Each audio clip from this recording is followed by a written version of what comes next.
Welcome to another edition of Ozmompreneur TV. For those of you who have come up with or sourced a fantastic product but find the import and export process overwhelming, today's interview will be of great interest. Tanya Clark from Ensis Global Freight has taken her family shipping business, which began almost 100 years ago, and adapted it for today's mompreneurs, helping them navigate the world of global trade and transport. The mum of two now competes with the likes of Toll and DHL, but never misses a school pickup. Here's Georgia Main. Thank you, Peace. Tanya, lovely to have you here today. And it's great to be here. Thanks, Georgia. So tell us a little bit about Ensis and what you do. Okay, so Ensis is a service that basically, put simply, transports goods from point A to point B, from one country to another. And we import and export personal household goods as well as commercial goods, and by sea or air. More recently, we've launched into education and training due to a demand for more information from the people we talk to all the time. So we're running workshops on how to import and export, and we'll be soon launching webinars. Perfect. And so your company is a family business, but you've really changed and adapted to the modern day, haven't you? Yes, yeah. We've done that in 3 ways. So firstly, brought the business into new technologies. I think now clients expect more communication, especially with deliveries and the supply chain being so sensitive in terms of timing. The technologies I'm talking about include sort of software for tracking deliveries and communicating with clients such as Facebook, Skype, WeChat. WeChat, members might be interested in, is really the Chinese version of Facebook. So a lot of Chinese people are on WeChat, not necessarily Facebook. So we're using new technologies and platforms like that to have constant communication, you know, with clients. Secondly, I think we've broadened the services. So instead of just purely dealing with the transport and logistics side of things, we're looking at responding to the need of small business owners to work out how to source products. And so kind of been built in a bit of a sourcing service, and also the education that I've just mentioned. So instead of turning people away, or which some of the large companies can sometimes do, when a small business owner wants to source a product, doesn't quite know how to navigate the world of shipping, instead of turning them away, bringing them into education and, you know, educate them how to do it. And so tell us a typical day for you. What would that involve? Well, I have 2 young children who are both at school this year, so I tend to tie in the business with the children in terms of the school drop-offs and pickups. And in terms of the working day, it's very flexible. It's you know, 1 minute I'll be, you know, talking to overseas suppliers on Skype, you know, in China, or, you know, at night I'll be talking to suppliers in Europe, which is good because of the time difference. Yeah, kids are asleep. Yeah, the kids are asleep, and it's very varied, my day, actually, as most small business owners, because often you've got to do quite a few things to manage the business. Absolutely. So in terms of having the business work in with your family, I guess now it gets a little bit easier now the kids are both at school. Yes. Does it always work in, or how do you manage it? It does, actually. It's working very well. I'm lucky to have the support of my family, and especially my husband, who steps in quite a few times if I've got early morning business meetings, or, you know, after network meetings, or if I need to attend to a client delivery or what's going on at the time and one of the children is sick, my husband will step in, and my extended family as well. So, and I feel confident that they're being looked after. Having said that, I think it's a constant negotiation with the business and with the children. I'm not going to present an image that it's, you know, all easy. Yeah. It's I think it's a daily negotiation, actually, to make sure that everyone's happy. And the business is happy as well, and the clients are looked after. But yeah, so it's... For the most part it works. Yes. Yeah. Lovely. And so in terms of who your main customers are, who are you finding? Is it the small business owners that are coming to you? Who's interested? Well, our customer base is very diverse. Diversity is part of our business model, so we're not concentrating on just one particular product or area or country, so we can ship anywhere in the world and from anywhere in the world into Australia because of the agency networks that we've set up. But having said that, I have a particular focus with quite a few Ozmompreneurs that are our clients, and typically they're working in the retail space. They're sourcing sort of more non-core products from overseas and making high quality products in Australia. So, for instance, packagings, bringing in packaging from China. Right. They're doing this to be cost effective so that they can actually meet a certain price point in Australia and also for exporting. The other type of customer, a client in terms of the Ozmompreneurs, where they're running online stores, which is a trend, the rise of online stores. Yeah, absolutely. And it's a great way for a mother actually to work from home, is to run but we're finding that some great online stores that are sourcing their unique products from overseas that you might not be able to necessarily get in Australia. Yeah. So there's quite a few savvy Ozmums doing that, and we're supporting them with the importing those products for their online stores. All right, so you're a small business yourself. Yes. Obviously shipping, there's some big names out there that have been around for a long time. How do you stay competitive yourself against some of those big names? I like this question because through my experience when I first started, I was a bit overwhelmed by that. But through my experience and through the feedback that I'm getting from clients, we're very competitive, and we're competitive on 3 levels. And the first is in terms of cost, that I think that our quotes come out cheaper in terms of what we can offer. I mean, in responding to what client needs, our costs are coming out cheaper. And that, I think, is because the overheads are lower. And also the profit margins, I guess, in terms of the bigger companies, that they, as I said, their overheads are quite high. Yeah. And secondly, in terms of our communication with clients, often with the smaller volumes, the larger companies don't respond as effectively as they should be in terms of deliveries and keeping the client updated, because I guess they're small fry in terms of the bigger companies, like, the bigger retailers that are shipping container loads per day. Often the smaller businesses don't ship that often, so they're not seen as a priority, but we see them as a priority. Yeah. So they get that special attention and that constant regular communication, as I said before, with the technology too. So it can be, day or night. I'm usually, SMSing or Skyping or whatever that particular client needs. Yeah. And often in those larger companies, I think the employees are restricted by the technologies that the company's actually offered that they can use. So, and also that 9 to 5, restriction as well. Yeah. And in the world of shipping, deliveries, they can be quite stressful when you get to that point of, when there's a strict time limit that needs to be adhered to when the ship comes into port. Yeah. So that communication is vital. It's essential. So the feedback I'm getting is that that's very valuable. And I think thirdly, just that how we treat small business owners in terms of, like, if they don't know something, we're providing that information through the education, or we're not turning them away, and kind of guiding them in a gentle way through the process. Absolutely. Yeah, so I think we're very competitive. So in terms of how you've set up your business, do you have a mentor? Yes, I think mentors are very important. They're crucial to anything, actually, even in a career, having a career that's, outside business.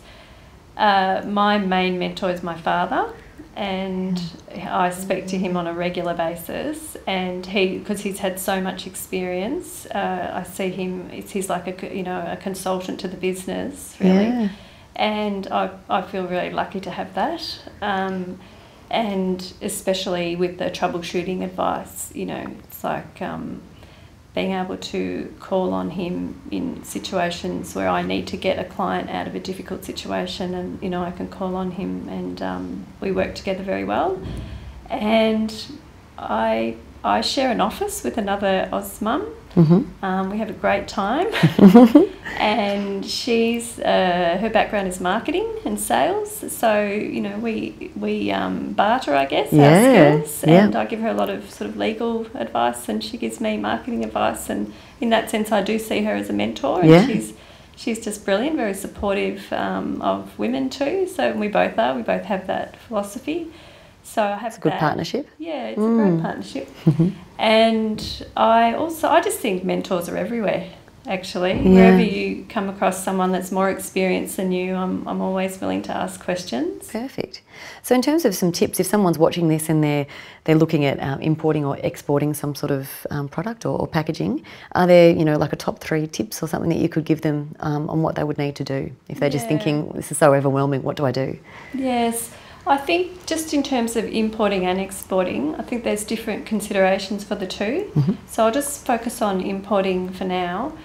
I think the first thing that, if you're thinking about it, is to source a good freight forwarder, because the freight forwarder in partnership with you can give you quite a lot of good information about how to go about it, and obviously that's what we do.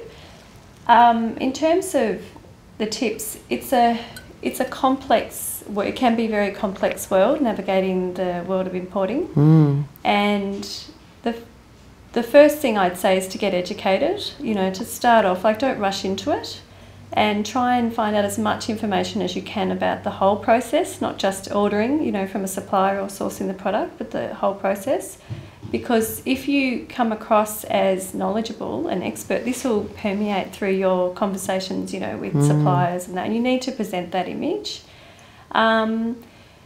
But in terms of the process, I would say, firstly, obviously, you've got to find a reliable supplier, not just a supplier. And there's many ways to find a supplier. You can do it online, or you can do it by going to a trade fair, or you can find recommendations from other people in your industry. And there's quite a few things in that, in terms of once you find a supplier, how to actually work out if they are, you know, reliable. Is that something technology has changed too, in that I'm just thinking of, you know, restaurants and ratings and that kind of thing now, you know, because the internet's so immediate, that if someone's not a reliable supplier, you might be able to find that out online too from people's experiences? That's a good question, actually, because and that was a bit of a tip I was going to give in terms of online sourcing, is Alibaba, which you'd probably hear about the trading they did recently. Alibaba.com or Alibaba Source Pro is one of the main sources for online buying, from business to business, and they have a lot of protections within their system for, you know, vetting reliable suppliers. So, for instance, I would say if you're going to deal with Alibaba, you should deal with a gold supplier, and they also have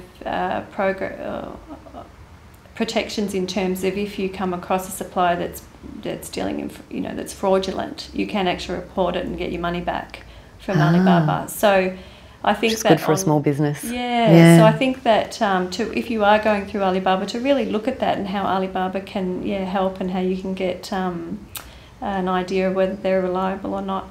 And you know, sometimes it's as simple as getting on Google Maps and looking at the address of the supplier and finding out if they're, you know, they actually do have a factory or not. Right, if they're legit. Because sometimes that can happen as well. You know, you actually think you're dealing with a supplier, but you're not.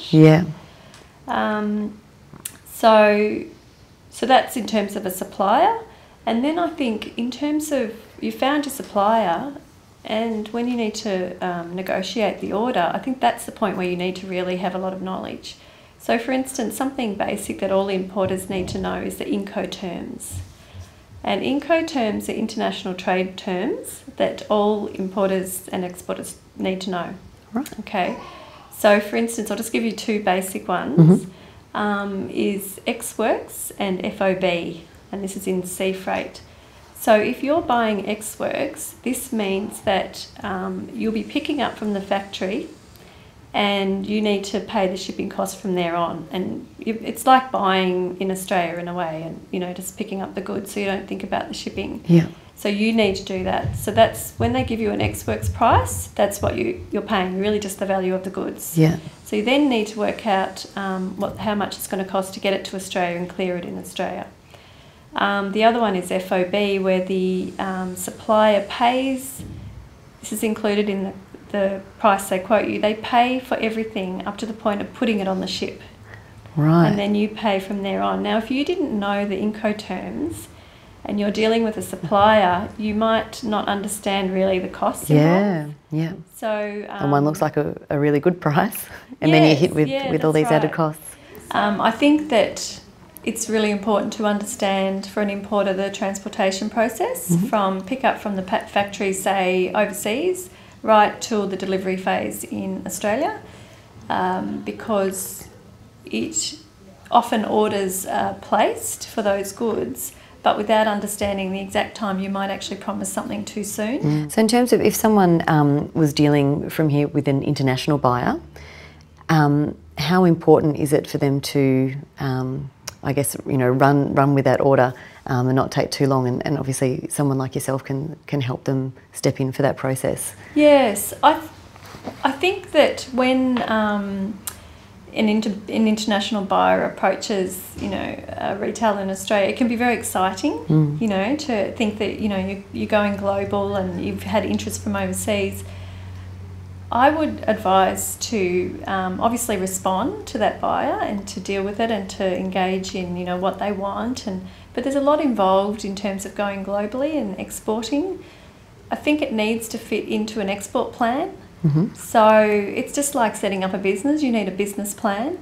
And when I say the export plan, it should fit in with the business plan as well. So in some cases, you might not be ready to export, but then you might be, and you might actually, your product might be at the stage where you can. It's the product development phase is over, and you're ready to make more.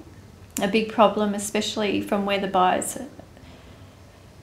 One of the issues that sellers can face sometimes are volumes. So, for instance, often buyers from China, they want large volumes because they have a lot of people, and sometimes they can't, a seller can't accommodate that. But if you engage the buyer, it could be a future prospect, or you might. It's just like anything in business. I think it's setting up those relationships.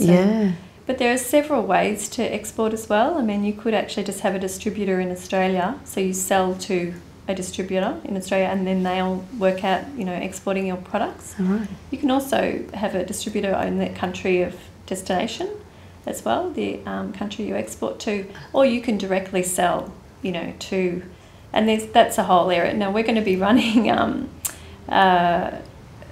workshops and seminars on exporting as well. We're hoping to launch an export webinar, so that's something that you can help people with as well. Yes, it's a lot involved in terms of in relation to that question. I just say to sort of stand back, research, plan, really understand what's going on, and not to rush into it, I guess, because if you muck up that relationship, that could be detrimental. Yes, and you might need to concentrate on the domestic market before you launch into that. It's a good idea to talk to other more experienced retailers who are exporting and how they got to that stage, and but you can talk to your freight forwarder about the costs. And one of the